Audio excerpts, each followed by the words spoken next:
रही है और बहुत दिनों से ये बात मुझसे शेयर कर रहे थे। लगभग पिछले बार भी जब ये कोलकाता से आए थे, उड़ीसा से आते थे, तो मुझसे मिलते थे और कहते थे भैया मैं एक पत्रिका निकालना चाहता हूँ। एक खतरनाक समय चल रहा है और इस खतरनाक दौर के माई मीडिया और न्यूज़ मीडिया की तरफ से ये पत्रिका का भी उद्घाटन होने वाला है। तो नरेंद्र सिंह जी इधर दुर्गा पूजा के आसपास आए हमारे पास और कहें कि भाई अब मैं एक पत्रिका एकदम जल्दी से निकालूंगा और दीपावली विशेषांक, दीपावली के बाद उसका लोकार्पण हो जाएगा और किस आप संपादन कीजिए। मैंने कहा कि भाई मैं संपादन नहीं करूंगा।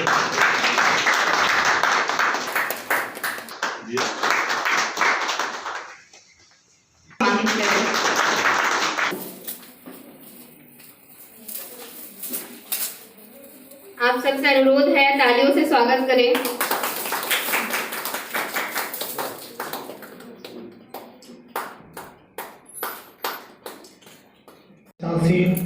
गण्यमान्य अतिथिगण, साहित्य प्रेमियों और नौनिहाल बच्चों, जैसा कि विकुल सर हमको बता रहे थे हम लोगों को कि आसनसोल की उर्वर धरती से इसके पहले भी कई पत्रिकाओं का आयोजन किया गया। कोई भी पत्रिकाओं का आयोजन महज कुछ लोगों का प्रयास भर नहीं होता, उसकी प्रासंगिकता इस बात में होती है कि उन्होंने समाज को कितनी दिशाएं दी। समाज को आलोकित करने का जो प्रयत्न पत्रिकाएं करती हैं वो श्रम साध्य होता है।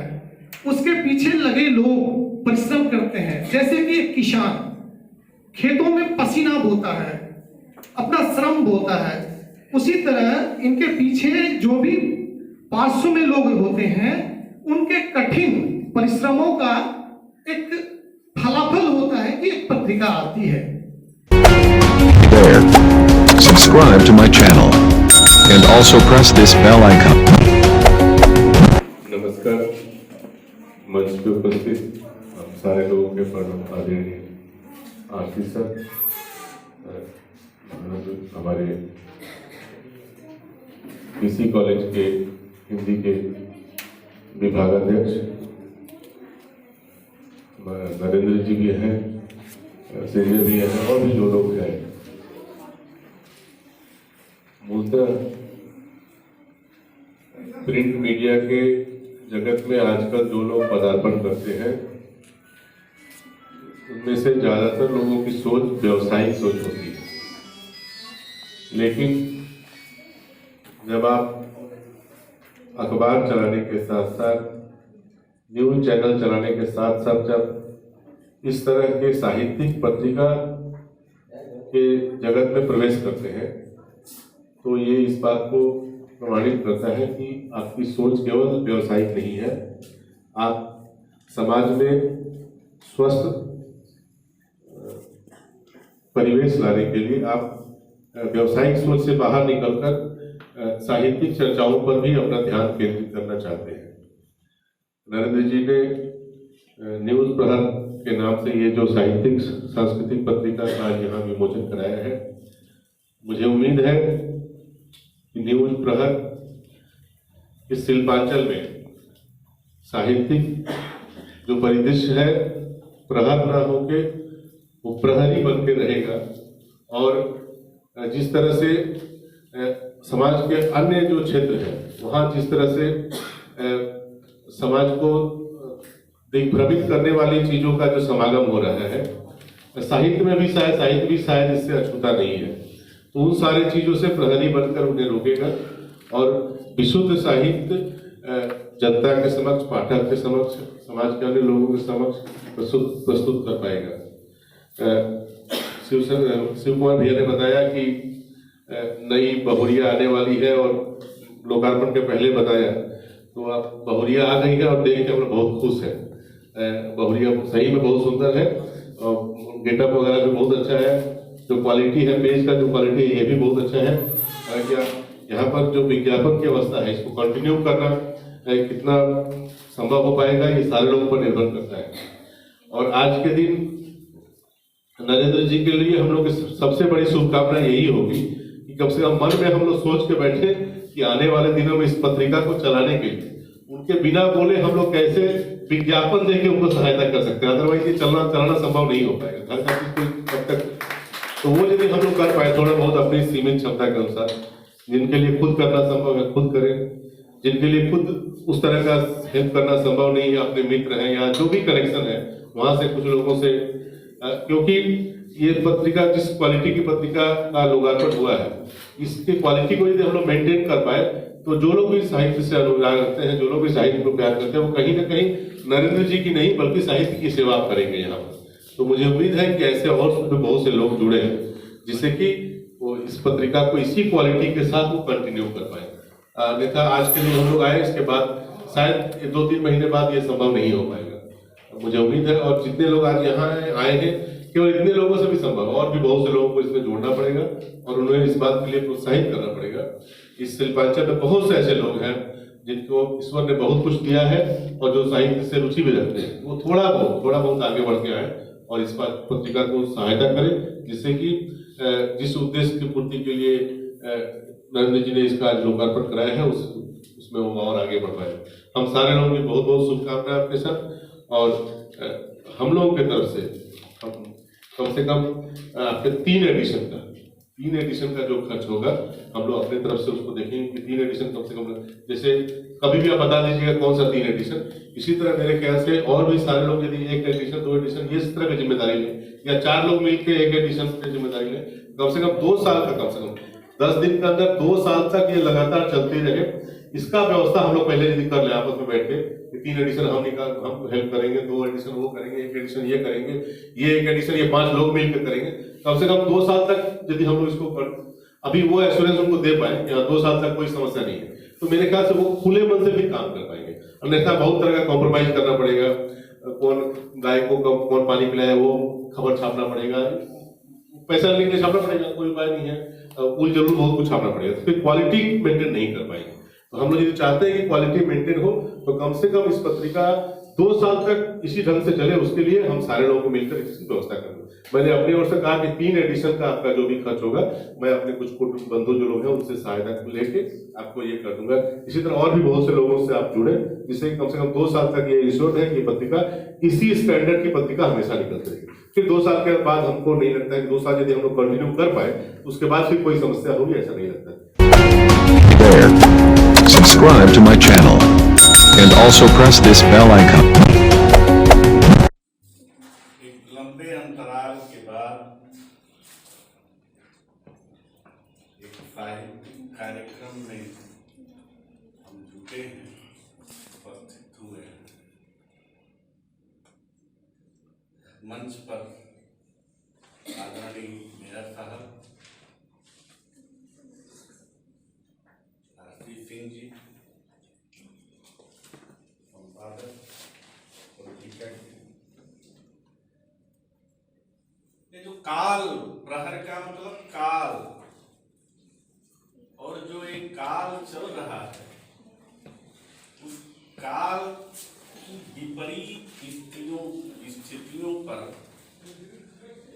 एक प्रहार की जरूरत होती है। और एक साहित्य तो जो अपने काल से जूझे, टकराए, तोड़े,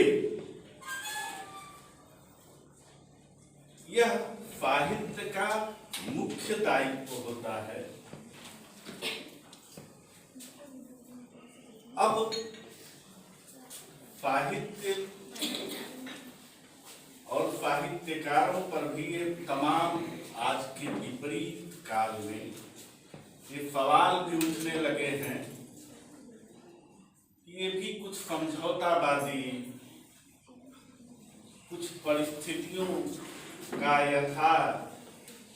यथार्थ का एक जो आज लिटरेचर में जिसकी बड़ी मांग है, वो यथार्थ हमें कहीं न कहीं छिपने के लिए भी मजबूर करता है, कहीं कहीं दिशाहीन करने का भी ये यथार्थ एक माध्यम होता है, क्योंकि यथार्थ में तो अच्छी चीजें भी हैं और निगेटिव चीजें भी हैं। नए एक्सक्लूसिव ड्रेसों के साथ फुल्ली सैनिटाइज और सोशल डिस्टेंसिंग का पालन करते हुए श्री बालाजी फैशन आपका स्वागत करता है। वाजिब दरों पर फैंसी साड़ी सहित अन्य ड्रेसों की खरीदारी करें। आज ही आए बालाजी फैशन, हर घर की पसंद। GT road opposite Subhash institute, Asansol.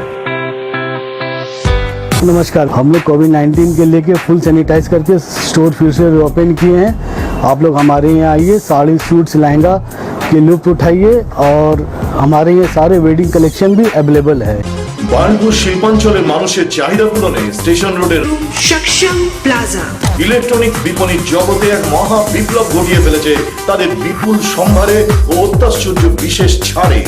AC, LCD TV, washing machine, DVD player, micro oven, fridge, সঙ্গে থাকছে এক্সচেঞ্জ অফার এবং প্রত্যেক কেনাকাটার সঙ্গে থাকছে আকর্ষণীয় গিফট। সক্ষম প্লাজা, स्टेशन रोड, बार्नपुर। आसनसोल नगर निगम के तत्वाधान में मिशन निर्मल बांग्ला को सफल बनाएं। हमारी प्रतिज्ञा, हमारा गर्व। एक बात सभी याद रखें, कचरा जहाँ तहाँ ना फेंके। कौन सा कचरा कहाँ डालना है अच्छी तरह से समझना है। स्वयं जागरूक हो, औरों को भी जागरूक करें। रिड्यूस, रीयूज और रिसाइकिल प्रक्रिया को अपनाएंगे, सुंदर स्वस्थ आसनसोल बनाएंगे। आसनसोल नगर निगम के ग्रीन और ब्लू बीन का सही इस्तेमाल करें। प्लास्टिक का व्यवहार ना करें। आसनसोल नगर निगम सदैव आपकी सेवा में उपस्थित है। Clean Asansol, green Asansol. जय श्री टेलीकॉम, एक मल्टी ब्रांड मोबाइल शोरूम। अगर आपको लेटेस्ट ब्रांड का मोबाइल चाहिए तो तुरंत आइए बरनपुर के स्टेशन रोड स्थित जय श्री टेलीकॉम। यहाँ ऑनलाइन प्राइस पर हर ब्रांड का मोबाइल उपलब्ध है। सभी कंपनियों से इजी फाइनेंस की सुविधा। तो देर न कीजिए, तुरंत आइए बरनपुर के स्टेशन रोड स्थित जय Shri telecom, a house for multi brand mobile phone, station road, Burnpur. पत्रिका का विमोचन हो रहा है, लेकिन जिस तरह की पत्रिका की शुरुआत है, हमको लगता है कि अगर ये सुचारू रूप से, अनवरत रूप से चले तो आज ये संख्या बहुत कम है, कल बहुत संख्या होगी, बहुत सारे लोग जुड़ेंगे। इन्हीं शब्दों के साथ मैं आप सब की तरफ से इसके संपादक, इसके सूत्रधार, इस प्रवेशांक का यह अवसर आने वाले दिनों में और एक फैले और इसमें अनेक तरह के ये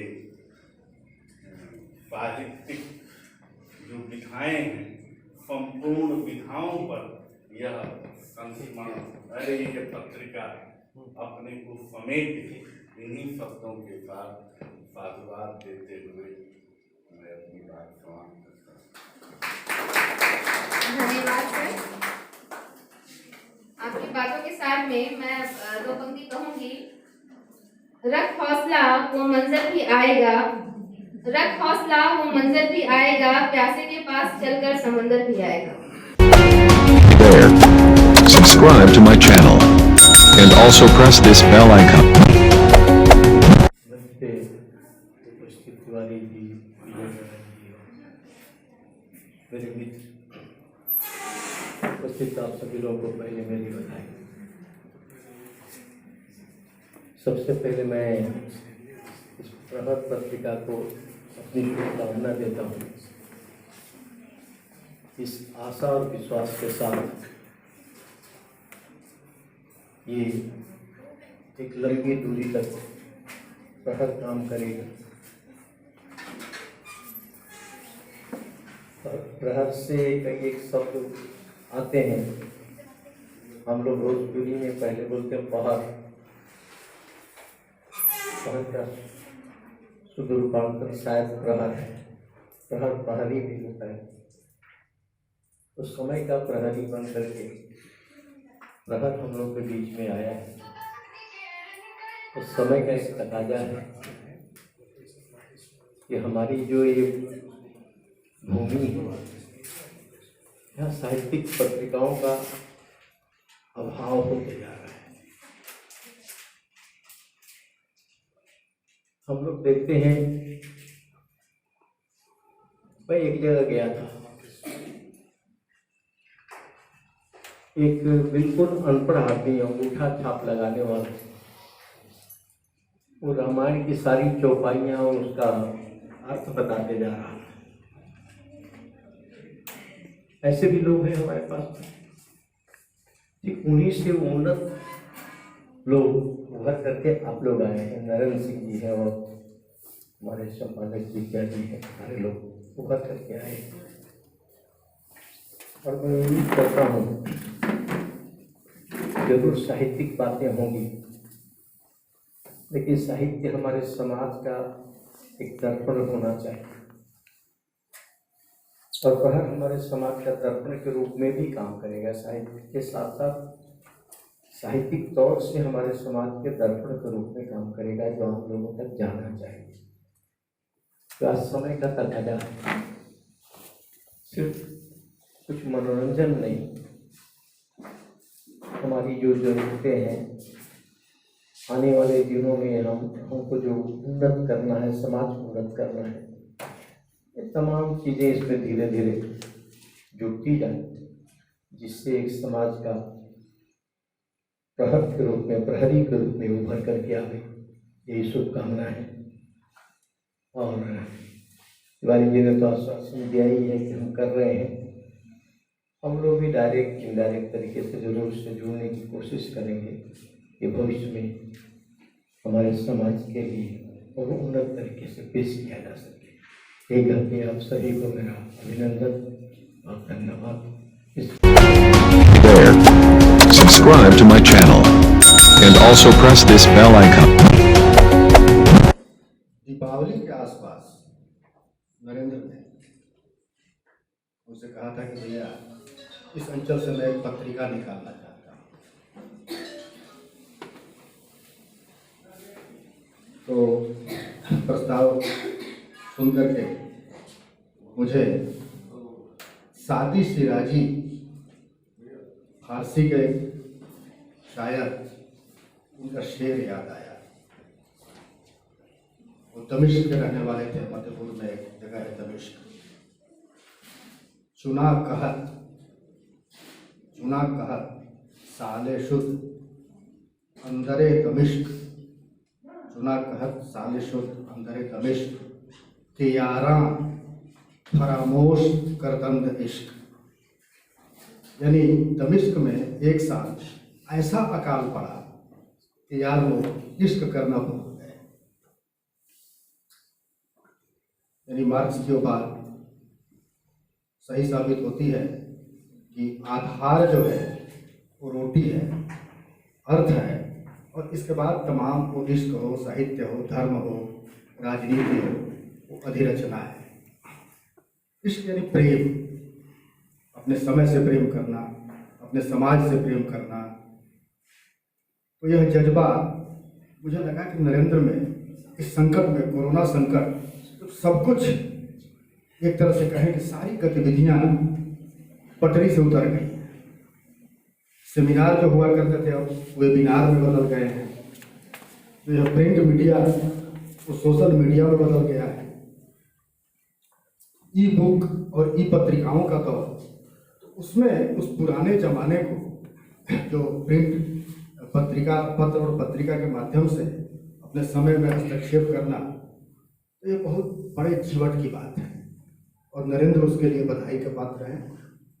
मैं उन्हें अंतःकरण से साधुवाद देता हूँ।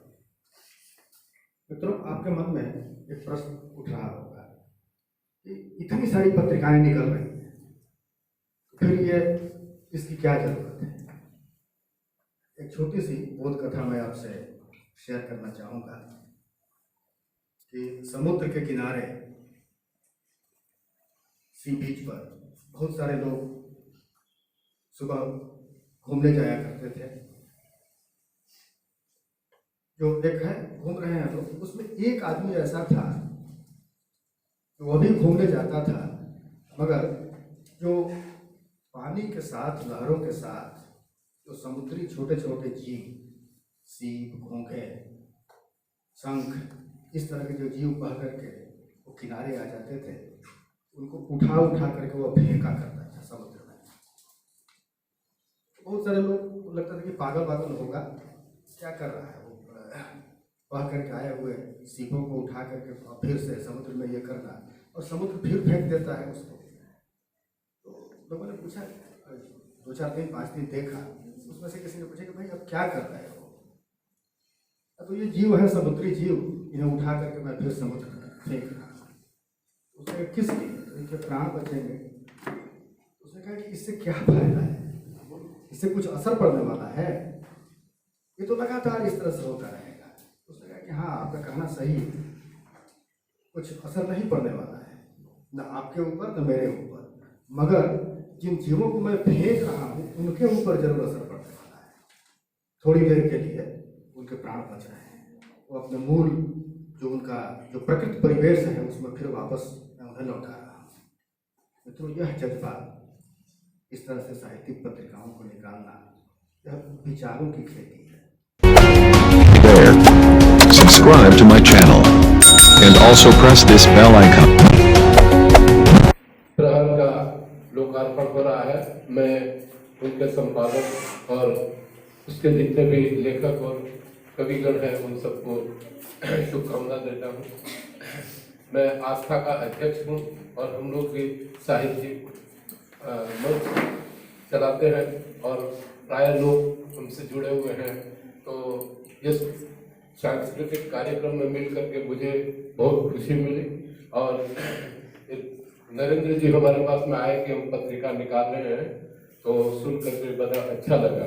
और अभी उसका प्रारूप सिर्फ देखा तो ही लगा कि नहीं, ये पत्रिका बहुत अच्छी है और इसके अंदर जिन लोगों को साहित्य से प्रेम है और साहित्य के बारे में कुछ लिखना और गाना चाहते हैं, तो उसका एक अच्छा मंच साबित हो रहा है, ऐसा मेरे को एक नज़र से लग रहा है। और इसकी शुरुआत नरेंद्र जी ने की है, तो मैं उनको फिर से खूब से धन्यवाद देता हूँ। There. Subscribe to my channel. And also press this bell icon. शायद 12 साल पहले जब ये प्रहर न्यूज चैनल हमने शुरू किया था, तब हमने इसका उद्घाटन कार्यक्रम किया था और आरसी भैया थे उसमें, इसी में किए थे। मुझे संजोग है 12 साल पहले 15 जनवरी को, यहाँ तो मुझे याद है, हमने इसी जगह कार्यक्रम किया था। तो काफ़ी सारे लोग थे, लेकिन अभी कोरोना काल है तो ये दिखाई कम दे रहे लोग। तो एक्चुअली मेरे मन में बहुत पहले से था, जैसा कि मैंने प्रबंध संपादक की बात के तौर पर लिखी है, कि एक ऐसी पत्रिका हो जो यहाँ के लोगों को, जो साहित्य से जुड़े हैं, जो कुछ लिखते पढ़ते हैं, उनको एक मंच मिले। मेरी यही कोशिश है, क्योंकि कॉलेज के ज़माने से, स्कूल के ज़माने से मैं भी सोचता था कि साहित्यकार बनूं, लिखूं और मेरा भी कुछ नाम हो, पत्रिकाओं में छपे, कविता कहानी जो भी हो। लेकिन वो छूट गया, लिख नहीं पाया। तो लेकिन मुझे लगता है कि मैं पत्रिका निकालूं जो साहित्य के साथ ही सांस्कृतिक धरोहर यहाँ के बारे में लोगों को थोड़ा पता चले। तो ये उसकी शुरुआत है। एक्चुअली मैं सोच रहा था कविता के लेकर ही, जैसे कि मैंने लिखा था कि एक बड़े स्तर पर मैं सोच रहा था, तो एक तरह से यहाँ पर किया गया है कार्यक्रम और ये प्रयोग किया गया है। और मेरे ख्याल से आप सभी ने जो भी कहा उससे मेरा उत्साह वर्धन होगा, मुझे और भी प्रेरणा मिली कि हाँ मैं इसको और बेहतर ढंग से करूँ। और बहुत से ऐसे लोग हैं मैंने जो केवल लिखते पढ़ते हैं, छपते हैं, केवल वही रचनाकार साहित्यकार हैं, शायद हम लोग इस तरह से सोचते हैं, लेकिन बहुत से लोग हैं जो नहीं आते, पत्रिका में नहीं छपते, लेकिन वो लिखते हैं। तो फेसबुक ने, सोशल मीडिया ने उनको बहुत बड़ा मंच दे दिया है। आप अगर उठा कर देखें फेसबुक पर जाए तो दिखाई देंगे जो लोग कभी जिनके बारे में जानते भी नहीं थे, वो दिखाई दे रहे हैं, कविताएं लिख रहे हैं, कहानी लिख रहे हैं। गजल लिख रहे हैं। तो एक छोटी सी कोशिश ही है। मेरा ख्याल है कि सारे लोगों ने यहाँ मेरा उत्साहवर्धन किया है और कहा कि सहयोग करेंगे, तो मैं कोशिश करूँगा जो अगला अंक हो और बेहतर हो और उसमें कुछ अधिक लोग उससे जुड़े, मेरी कोशिश रहेगी। और ये क्षेत्र भी बड़े, दायरा बड़े इसका, केवल ये शिल्पांचल तो रहेगी, पूरे बंगाल के लोग इसमें जुड़े, मेरी ये कोशिश रहेगी। मुझे आशा है कि आप सबके उत्साहवर्धन से मुझे एक तरह से प्रेरणा मिल रही है और मैं आगे बेहतर करूँ। धन्यवाद।